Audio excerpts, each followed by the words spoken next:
Pomaže Bog, prijatelji, braća, sestre.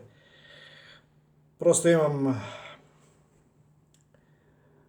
želju da se obratim zbog sve ove panike i ovog virusa, korone i svih tih gluposti koji se nad njim i ta fama nadvija.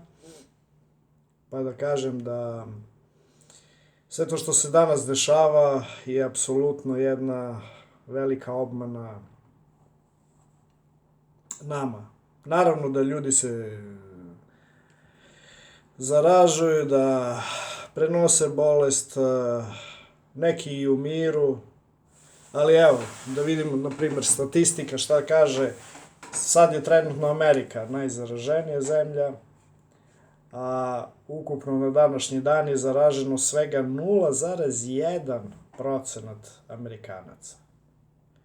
A umrlo je 0,003%, ja mislim, oko 8.500 na njihov broj stanovnika.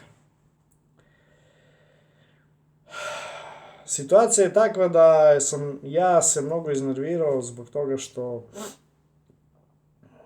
nam zabranjuju kretanje, zabranjuju nam da se ide u crkvu, na liturgiju, da se pričešće. Naša crkva, ja ne razumem zašto, usparničila se i ona podržava to. To jest, ne svi sveštenici, naravno, ali patrijarh i mnogi drugi. A statistika dalje nam kaže da u svetu svakog dana umre 25.000 ljudi. Svakog dana umre 25.000 ljudi od gladi. A na svakih 5 sekundi plus umre i jedno dete od gladi. A za to ne treba nikakva vakcina.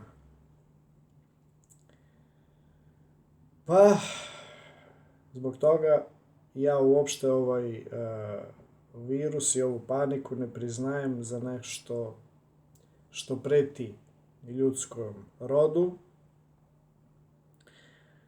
Od običnog letnjeg gripa umire i po 500.000 ljudi svake godine, do 2,5 miliona. Znači, za taj grip niko se ne brine, a za decu gladnu, šta da vam kažem. Naišao sam na jedan vrlo interesantan podatak